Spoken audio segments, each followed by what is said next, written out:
The mission of the American Leadership Forum is to unite, strengthen, and serve. ALF is an organization that brings together leaders to discover more about themselves and connect them across all boundaries to build relationships that not only enrich each other, but the community as a whole. Sharing their perspectives on leadership as the organization turns 20 are former board chair attorney Larry Garcia and current board chair and consultant Nancy Brodovsky, next on Studio Sacramento. At Five Star Bank, we create thoughtful solutions to help the Capital Region thrive, from economic development and education to public health and safety, issues that are vitally important to Sacramento's prosperity. We're proud to be part of the conversation and hope you'll join in.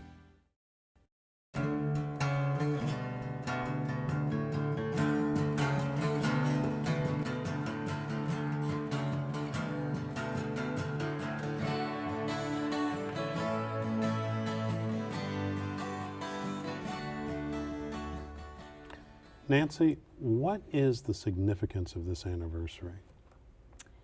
So this organization is national in scope, and we are one of its chapters.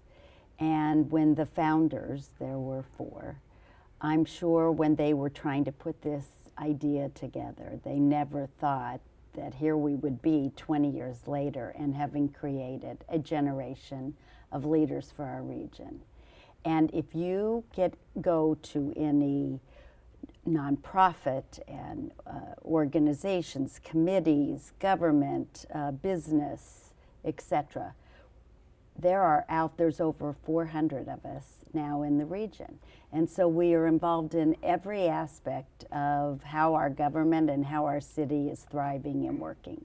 And it's that network that we've created is really powerful. And yes, and the fellowship is moving now to the next generation, which I think is significant for the growth and development of the region. All 3 of us here are either the current chair or former chairs of the American Leadership Forum.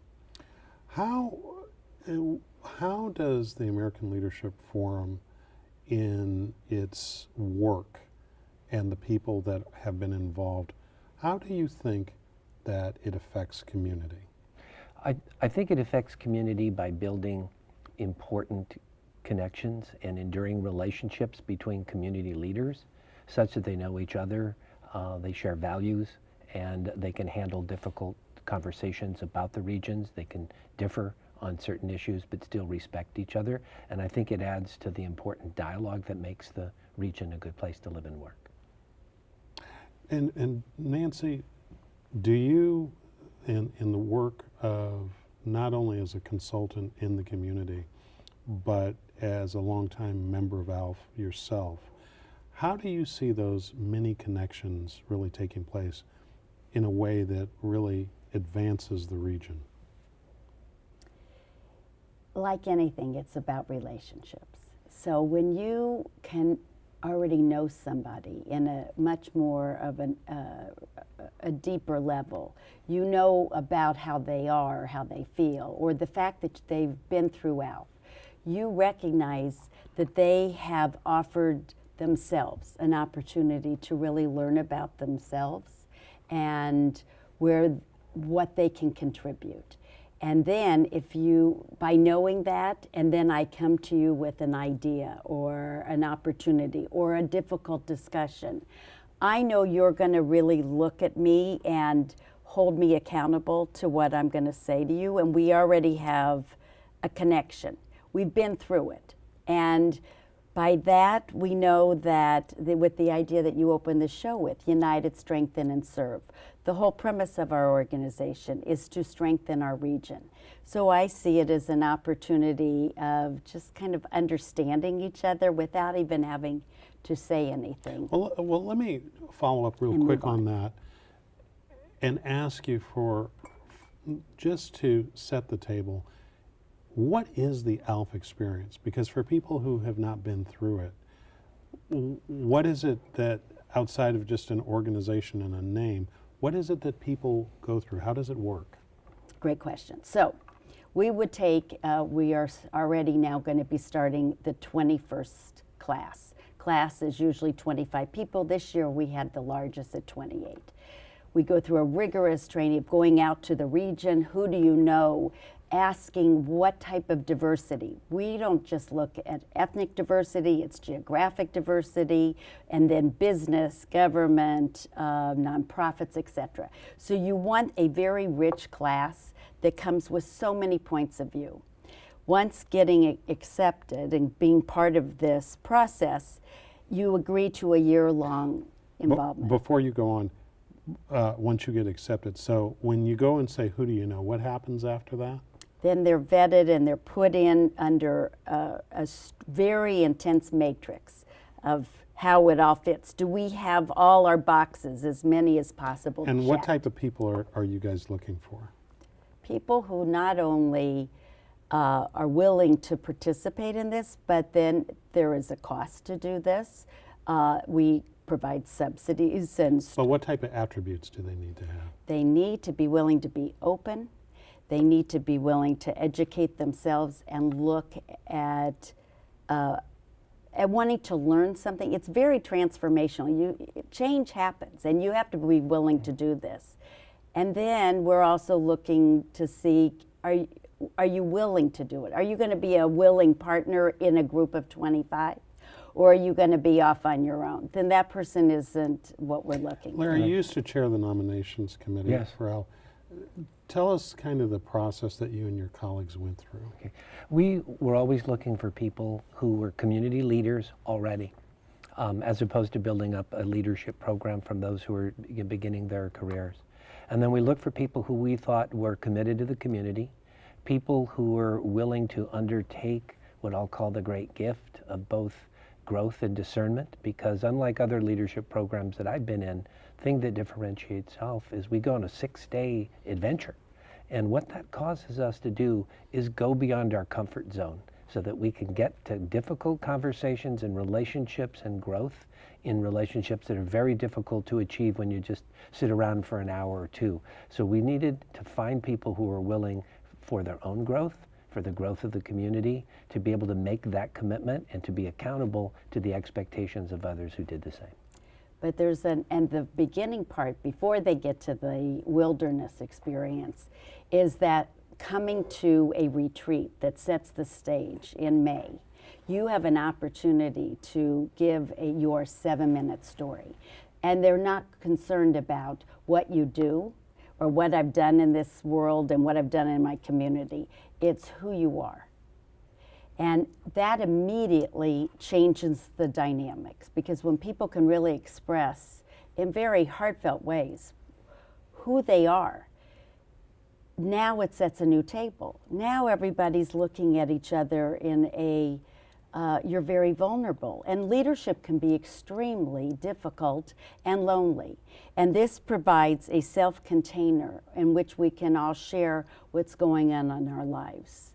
That's very powerful. So how do you answer the question? It sounds like it's a very elitist type of program, but it is a program comprised of leaders. So how do you reconcile that? Okay, I'm not sure I'd characterize it as elitist. Okay. I do think it has an invitation element to it, and the reason that's important is because the determination of who should come is organically developed by a group of other fellows. And I think that's particularly important. People don't get in because they know a person or because they have the resources to buy into it needs to be a two-way street where you're invited in and you bring what you have and who you are to that invitation. We also look very significantly to be certain that we have diversity from the region, geographic, ethnic, cultural, orientation, and we make sure that we're reaching into all elements in business activities and government leaders. So we're reaching around the region to make sure we're bringing together those leaders in constructive dialogue with the training and the commitment necessary, I think, to really improve the region. How do you think, let's focus on diversity for a second. One of the things that ALF focuses on is on diversity and being very intentional about issues of diversity. How does that impact either decision making or activity within the region? That's a good question. I think it impacts the decision making in the region, because whenever an issue comes up in the region, ALFers ought to be able to find folks from a particular community or more who can speak both intelligently and thoughtfully and openly on the issues facing that community. So I think that is not always true. Yeah, I agree. And for ALF as a entity, if we're trying to explain it to people, is it an organization so much that people need to understand, or the people that work within it or are attached to it? I think that it's both, because it is made up of over 400 people. And yet our ALF members are doing great things in our region. And so you look at all the things that were going on, we always want— Give us an example. So if I stop to think of the arena, Mark Friedman was an ALF Class 7, and Christopher Garibaldi was also in his class. Then you have Michael Auld, who was in my class, in Class 14, who was working on downtown. So The head of the downtown the head partnership. downtown partnership. We could go on and on, pick something, and I'll tell you there's an ALF person.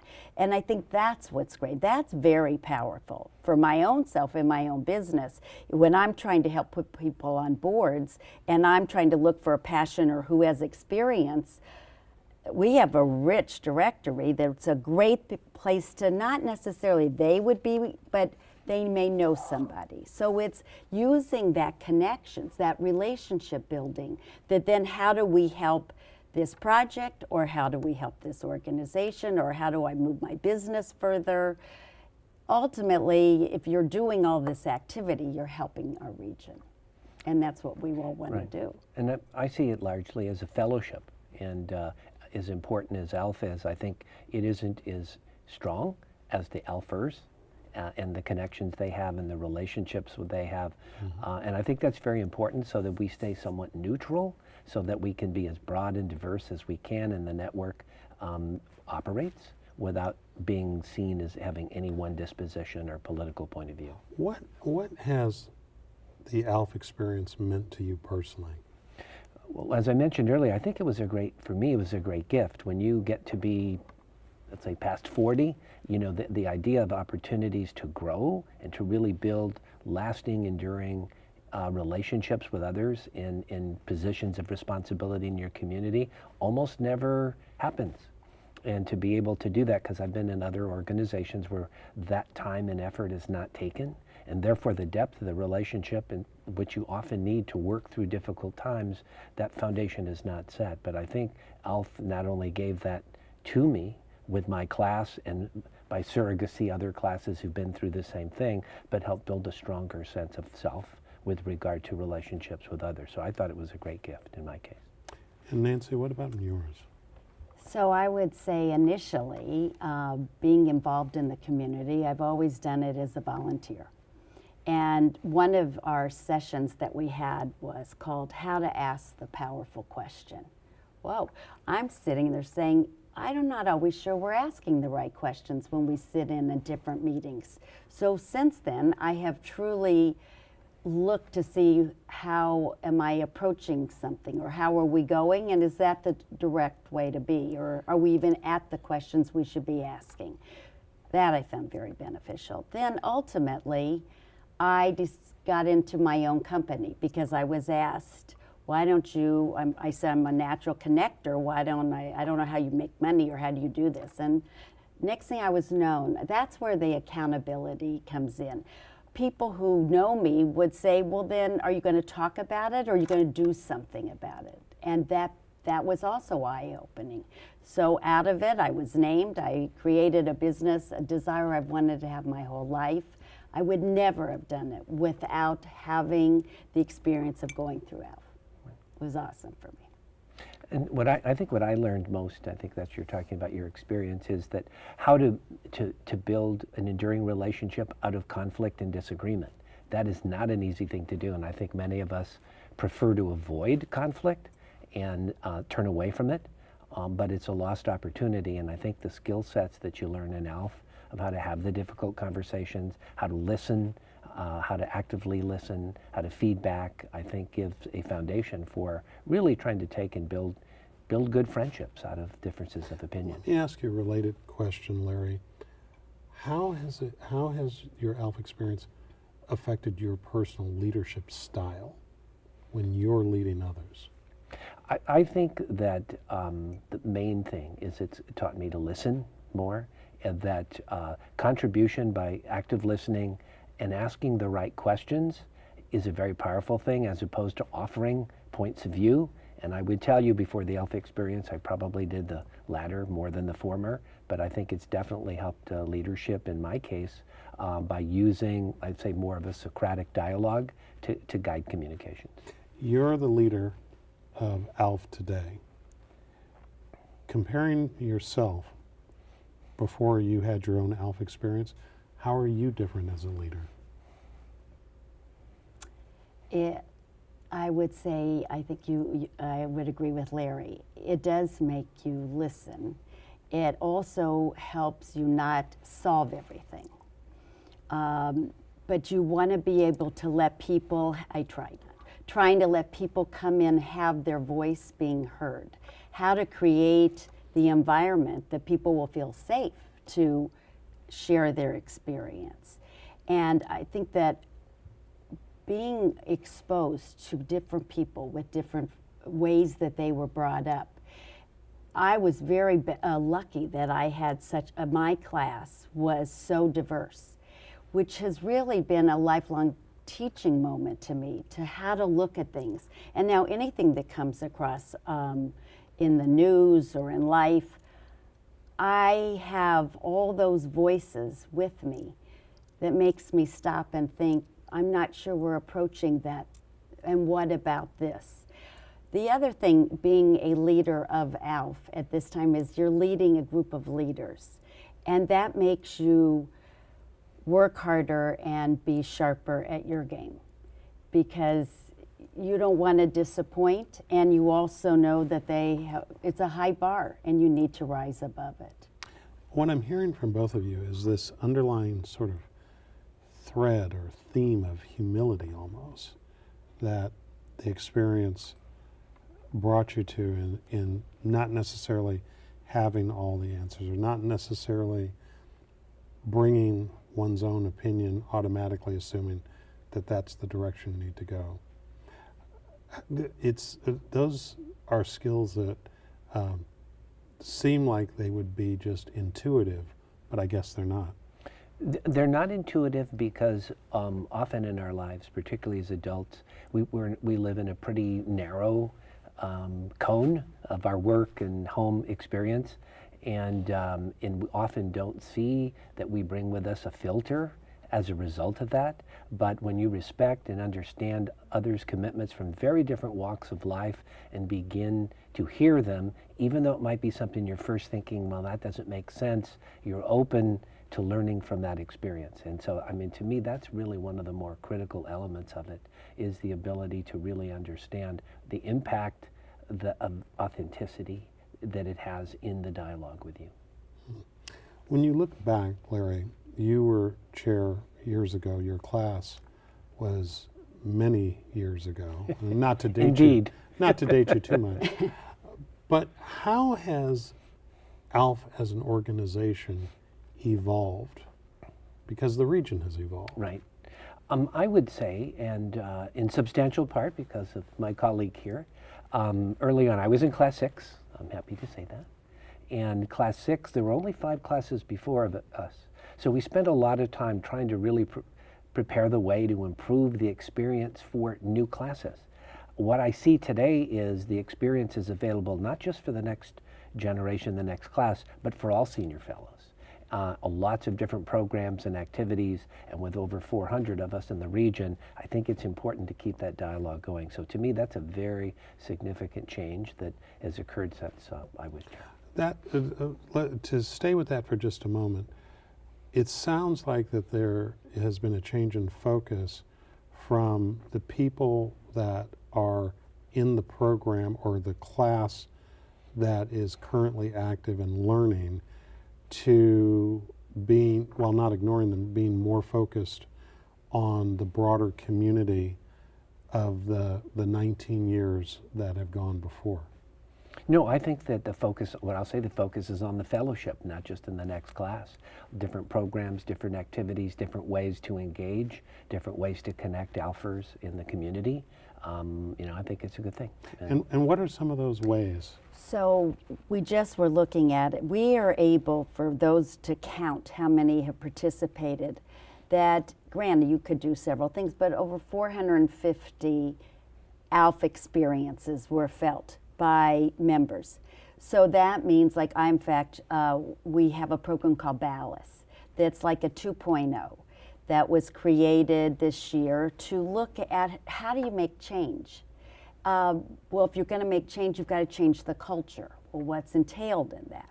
So that's been a whole month long. We've been doing it 6 times. We'll do it over the course of once a month, all day. People will give up their time to come. And what I love about it is it's cross-pollination. It's from class 1 to 19 will participate in these types of additional learning. It's that continuing to learn rather than say, well, I've learned everything, I'm all done. And then the other aspect is we're doing a program that we're looking at is unconscious bias. So Unconscious bias. it's the topic that's tough. And there's a discussion that needs to be had. What is entailed in it? Well, first, what is it? It is basically looking at it from a scientific point of view. So we're leveling the playing field. And we are using some of our own senior fellows to help dialogue and explain the situation. So it's a 6-part program that we're actually looking at, and it's something that needs some discussion, but we felt who better than ALF to tackle the tough conversations. This focus on issues like unconscious bias, which has come up in everything from relationships between police and community to workplace environment. What do you think that an organization like ALF brings to the table in being able to host something like that? I think it shows a commitment to constructive dialogue. So much today in the dialogue we hear really is demonizing the other side and demonizing the people that hold those views.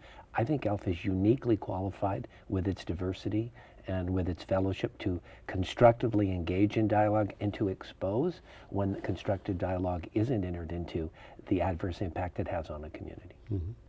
What other programs are going on for the ALF community right now? So we have something that we've been doing over the last several years is all access reception. So when new people are coming into this region in their positions of authority, people want to know them. Again, trying to strengthen relationships, making something that we're offering our fellows.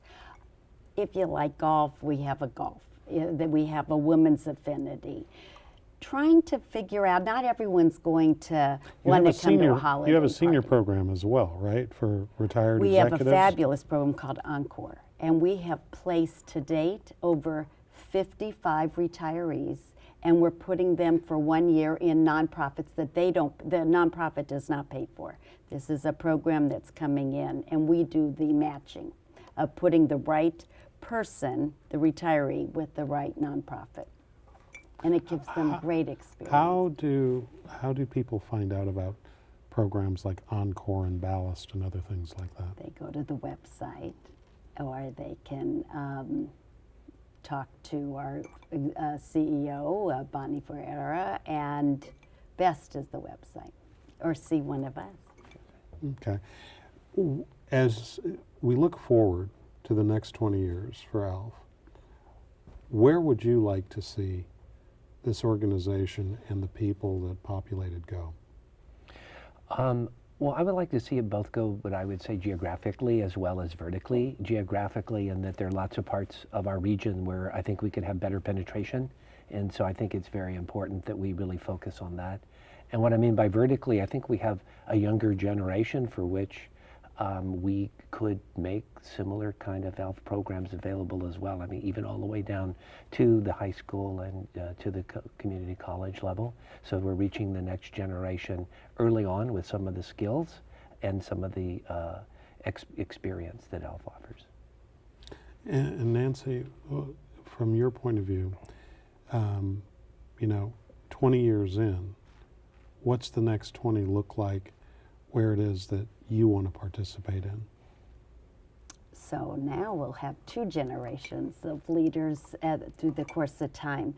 I would like that ALF will be seen as the go-to place, that if there's some difficult conversation, that ALF could convene the group of people to enable that conversation to happen.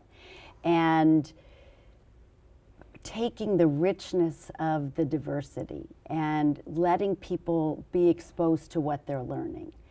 I think the more that people share with what they've seen and experienced, it's a teaching moment so that others can learn from it. And I hope we will be able to take so that just not ALFers can get a session on how to ask the powerful question, but others will as well. So we'll see, how do you take that to the next level? And we're going to leave it there. Okay. That's our show. Thanks to our guests and thanks to you for watching Studio Sacramento. I'm Scott Syphax. See you next time right here on KVIE.